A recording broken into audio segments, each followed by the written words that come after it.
Assalamu alaikum. Welcome to the online classes of entrepreneurship and entrepreneurial marketing.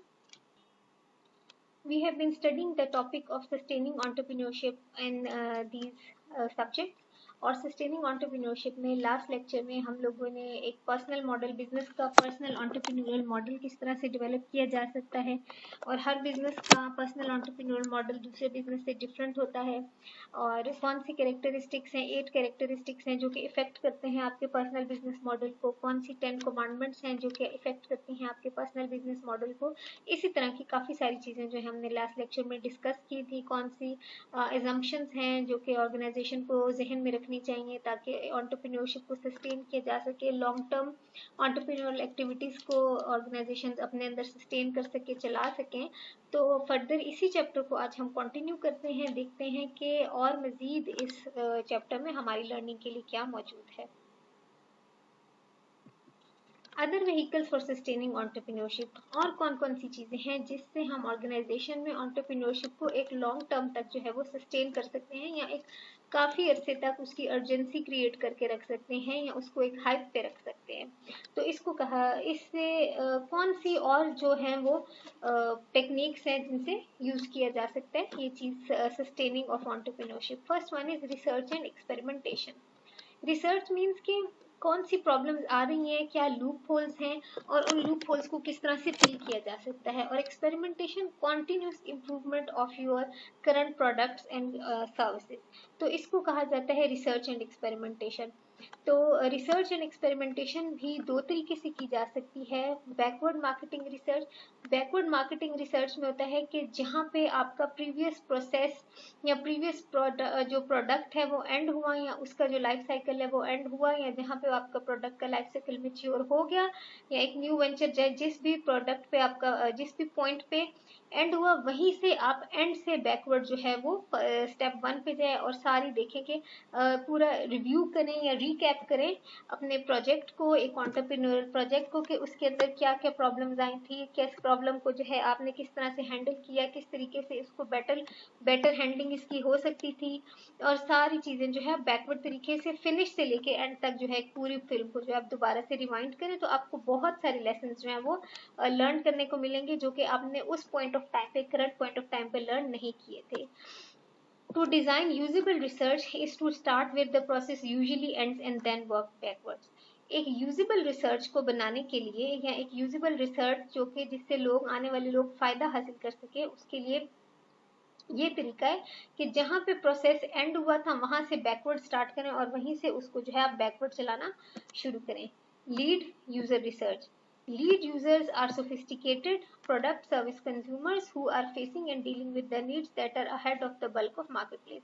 Lead user research होती है वो users जो कि trend setters होते हैं, जिस तरह सेलिब्रिटीज हैं और जिस तरह इस तरह की पर्सनैलिटीज होती हैं, फेमस पर्सनैलिटीज, फोकल पर्सनैलिटीज होती हैं जिनको लोग देखते हैं, फॉलो करते हैं। तो उन यूजर्स के ऊपर रिसर्च किया जाए और अगर वो किसी प्रोडक्ट को या सर्विस को कंज्यूम करते हैं या उस प्रोडक्ट को या सर्विस को जो है वो अपना लेते हैं, तो एक दफ़ा अगर वो उसको अपना लेते हैं तो वो बाकी बल्क ऑफ जो है या मैस मार्केट का भी वो ट्रेंड बन जाता है। तो आपको क्या करना है कि एक तो बैकवर्ड रिसर्च एक काफ़ी अच्छी जो है सस्टेन करने की एंटरप्रेन्योरशिप को जो है एक अच्छी टेक्निक हो सकती है, प्लस एक न्यू आइडियाज़ को मार्केट में लॉन्च करने के लिए लीड यूजर रिसर्च भी एक अच्छी टेक्निक है। Next one is organizational learning. Learning organization continually improves through its capacity to learn from its experience. आप एक अपने ऑर्गेनाइजेशन को एक लर्निंग ऑर्गेनाइजेशन जो है उसमें तब्दील करें, बजाय इसके कि आप उसको एक कन्वेंशनल और ओल्ड स्टाइल या ओल्ड फैशन ऑर्गेनाइजेशन में तब्दील करें। तो लर्निंग ऑर्गेनाइजेशन क्या करती है कि वो कॉन्टीन्यूसली इम्प्रूव करती है अपनी कैपेसिटी टू लर्न को, अपने सोचने की, समझने की सलाहियत को, लर्न करने की सलाहियत को कॉन्टीन्यूसली इम्प्रूव करती रहती है। तो ये क्या है कि आप जो हो एक लर्निंग के प्रोसेस से गुजरते रहोगे, अपनी गलतियों से सीखते रहोगे, अपने प्रोजेक्ट्स को जो उनको आप पास्ट में कैरी आउट कर चुके हो, उन कैरीड आउट प्रोजेक्ट्स के अंदर क्या गलतियां हुई, विच मीन्स आप उसकी रिवर्स मार्केट रिसर्च करके देखें कि क्या लूप होल्स थे। तो इस तरह आप बहुत कुछ लर्न कर सकते हैं। Paradoxes surrounding entrepreneurial effort. कौन कौन से जो है पैराडॉक्सेस हैं? पैराडॉक्सेस विच मीन्स कि कौन सी चीजें हैं जो कि इंसान सोचता है और समटाइम्स रुक जाता है। इस किस्म के शकूक जो कि एक्चुअली एग्जिस्ट नहीं करते लेकिन वो हमारे माइंड में होते हैं, वो बैरियर हमारा मेंटल बैरियर है और हम उसको उन बैरियर्स को लेकर के जो है अपनी एंटरप्रेन्योरल एफर्ट्स को समटाइम्स लिमिट कर देते हैं। Bigness and smallness which means कि कोई बहुत बड़ा बिजनेस है तो इंसान सोचता है कि इतने बड़े ह्यूज मैग्नीट्यूड वाले बिजनेस को लेकर के इंसान किस तरह इसके अंदर एंटरप्रेन्योरल एफर्ट्स को इनकॉर्पोरेट करें। या स्मॉलनेस पे कि इतना छोटा सा तो बिजनेस है, इसके अंदर क्या नई चीज लानी। इसी तरह रिस्क एंड रिटर्न को देख के कि जितना हमारा रिटर्न हो रहा है अगर हमने मजीद रिस्क लिया तो हम इससे भी जाएंगे, ये सोच हमें जो है एंटरप्रेन्योरल एफर्ट नहीं करने देती। The individual and the team, जो इंसान खुद जो है डिसीजन मेकर है वो ही एंटरप्रेन्योरल माइंडसेट का नहीं है, या जो टीम वो फॉर्म करता है वो एंटरप्रेन्योरल माइंडसेट की नहीं है। फ्लेक्सिबिलिटी एंड कंट्रोल, जो डिसीजन मेकर्स हैं वो ये सोचते हैं कि अगर उनको एम्प्लॉयज को फ्लेक्सिबिलिटी दी गई, टीम्स को फ्लेक्सिबिलिटी दी गई, उनको कमांड दी गई तो वो आउट ऑफ कंट्रोल हो जाएंगे। कंस्ट्रक्टिव एंड डिस्ट्रक्टिव बिहेवियर, ये पैराडॉक्स या ये सोच के एक कंस्ट्रक्टिव प्रोजेक्ट या एक कंस्ट्रक्टिव क्रॉस फंक्शनल टीम बनाते बनाते जो है लोगों के डिस्ट्रक्टिव बिहेवियर में इजाफा हो जाएगा। सक्सेस एंड फेलियर, सक्सेस के चांसेस आपको कम और फेलियर के चांसेस आपको ज्यादा नजर आए, तो ये सब के सब वो पैराडॉक्सेस हैं जो कि आपको एंटरप्रेन्योरल एफर्ट करने से रोक रहे होते हैं।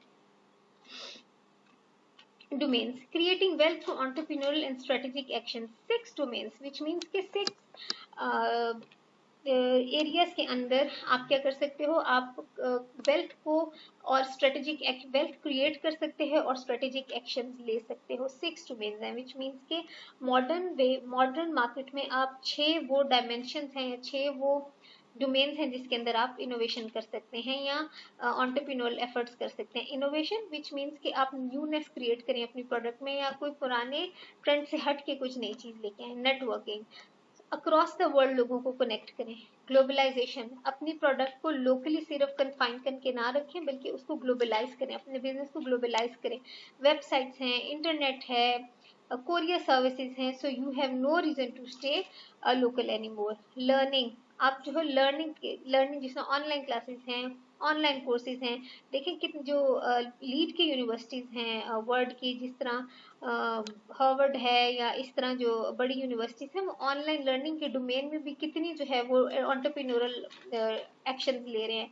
Top management teams and governance, growth, इन सब डोमेन्स के अंदर ये सब के सब जो एरियाज हैं वो एक एंटरप्रेन्योरल एफर्ट के लिए जो बहुत आइडियल हैं। और अगर आप इन डोमेन्स में रह करके कोई न्यूनेस क्रिएट करते हो तो वो काफ़ी ज़्यादा अट्रैक्टिव होती है कस्टमर्स के लिए। पोर्टफोलियो, पोर्टफोलियो क्या होता है, किसी कंपनी का जो है एक बास्केट होना, उसके अंदर उसके आइदर उसके प्रोडक्ट्स हों या प्रोडक्ट लाइंस हो या वो किन किन बिजनेसेस में ऑपरेट करे तो उसका पोर्टफोलियो होता है। फॉर इंस्टेंस कोई सीमेंट कंपनी है तो उसका सीमेंट का काम भी है, प्लस उसका जो है वो सैक्स बनाने का काम भी है, प्लस उसकी पेपर इंडस्ट्री भी है। So they have a big portfolio because वो सिर्फ एक इंडस्ट्री पे फोकस नहीं है, वो नंबर ऑफ इंडस्ट्री यानी उनका पोर्टफोलियो काफ़ी लार्ज है। तो पोर्टफोलियोज को देखते हैं कि वो किस तरह से हमारी एंटरप्रेन्योरशिप की सस्टेनेंस में हेल्प कर सकते हैं। Creating a mix of balance between risk versus return, portfolios के अंदर अगर आपके पोर्टफोलियो लार्ज है तो आप अपने रिस्क को दूसरे प्रोडक्ट लाइन के रिटर्न से जो है वो ऑफसेट कर सकते हो। Income versus growth, short term versus long term performance, आपको इन सब चीज़ों में अपने पोर्टफोलियोज के अंदर बैलेंस क्रिएट करने की ज़रूरत है। जिस तरह अगर कोई आपका एक प्रोडक्ट लाइन है उसकी इनकम ज़्यादा है, दूसरे की जो है वो विच मीन्स कि अगर वो ग्रोइंग स्टेज पे है तो उससे इनकम ज़्यादा हो रही होगी, कोई डिक्लाइनिंग स्टेज पे है तो उससे इनकम कम हो रही होगी, तो ये सारी चीज़ें एक दूसरे को ऑफसेट कर देती हैं। 4 मेजर पोर्टफोलियोज, 4 मेजर वो एरियाज हैं जिसमें पोर्टफोलियोज काम कर रहे होते हैं। Portfolio of competencies, portfolio of unique characteristics, portfolio of resources, क्या क्या रिसोर्सेज आपके पास मौजूद हैं जो कि आपके कंपेटिटर के पास नहीं, मतलब कौन कौन से रिसोर्स, पूरी प्रोफाइल आपके रिसोर्सेज की, आपकी इनोवेशंस की प्रोफाइल और किन किन वेंचर्स के ऊपर आपकी कंपनी ने काम किया उनकी प्रोफाइल, ये तमाम की तमाम आपकी एंटरप्रेन्योरल प्रोजेक्ट के अंदर हेल्पफुल होती है कि आपकी क्या पोर्टफोलियो रही है। Continuous cycle of change, organisation की कॉन्टिन्यूस लर्निंग के लिए इंपॉर्टेंट है कि वो कॉन्टिन्यूस साइकिल ऑफ चेंज से गुजरे या उस कॉन्टिन्यूस साइकिल ऑफ चेंज को जो कि अराउंड द वर्ल्ड हो रही है उसको अंडरस्टैंड करें। पीरियड्स ऑफ रैपिड एवोल्यूशन, इस किस्म के जो है वो वक्त के दौर आते हैं जहाँ पे चीज़ें इवॉल्व हो रही होती हैं, विच मीन्स कि एग्जिस्टिंग चीज़ें बेहतर हो रही होती हैं, और कुछ इस तरह के जो है वो टाइम पीरियड आते हैं जहाँ पे चीज़ें रेवोल्यूशन आ रही होती है, विच मीन्स कि बिल्कुल नई चीज़ें ईजाद हो रही होती हैं। तो आपने चाहे वो एवोल्यूशन हो रही हो या रेवोल्यूशन हो रही हो, आपने अपनी लाइफ साइकिल को कॉन्टिन्यूसली अप टू डेट रखना है और आपने कॉन्टिन्यूसली वक्त के साथ चेंज होता रहना है। Change will be a norm. वक्त के अब जो है वो मॉडर्न मीन्स को देख करके ये पता लगता है कि change is the only thing which is constant. कुछ भी कांस्टेंट नहीं है, हर वक्त हर लम्हे चीजें चेंज होती जा रही हैं और खुद को अपडेट करना बड़ा इंपॉर्टेंट है। Ongoing changes in structure, strategy, culture and systems, जो ऑनगोइंग चेंजेस हैं, विच मीन्स जो चेंजेस हैं, जो तब्दीलियां आ रही हैं वो स्ट्रक्चर में भी आ रही हैं, स्ट्रेटजी में भी आ रही हैं, कल्चर में भी आ रही हैं, ऑर्गेनाइजेशन के सिस्टम्स में भी आ रही हैं। तो क्यों ना आपकी ये चीज़ें पॉइंट्स ये इनफ होने चाहिए कि आप हर वक्त अपने प्रोडक्ट्स को या बिजनेसेस को सस्टेन करो, उसके अंदर एंटरप्रेन्योरशिप लेके आओ, न्यू ट्रेंड्स को स्टडी करो, मार्केट को देखें, वर्ल्ड को देखें, ग्लोब को देखें। So you have to study the global और इंटरनेशनल कंज्यूमर। कॉर्पोरेट एंटरप्रेन्योरशिप, ऐसी एंटरप्रेन्योरशिप जो कि ऑर्गेनाइजेशंस के अंदर हो, वो फेक नहीं है, ये ना ही वो फैड है, वो एक रियल चीज है और उसको ऑर्गेनाइजेशन के अंदर इंड्यूस करना मस्ट है। Corporate entrepreneurship instant results produce नहीं करती, वक्त के साथ साथ वो अपनी चीज जो है असरात वो छोड़ती है।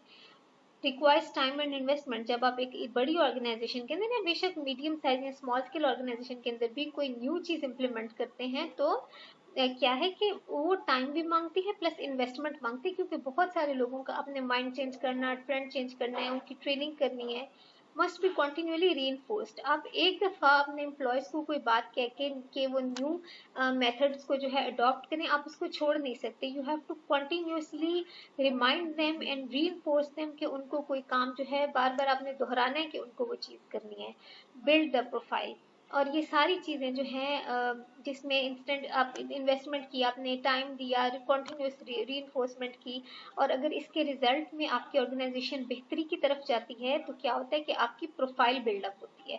और प्रोफाइल बिल्डअप होने का मतलब है कि पॉजिटिव इमेज कस्टमर के माइंड में आपकी न्यू वेंचर के लिए बैठता है, विच मीन्स कि आप जो हो वो एक अच्छे पोजीशन में मार्केट के अंदर खड़े होते हो। So this is all from the chapter of sustaining in entrepreneurship. Hope you have understood. If you have any question, you can ask.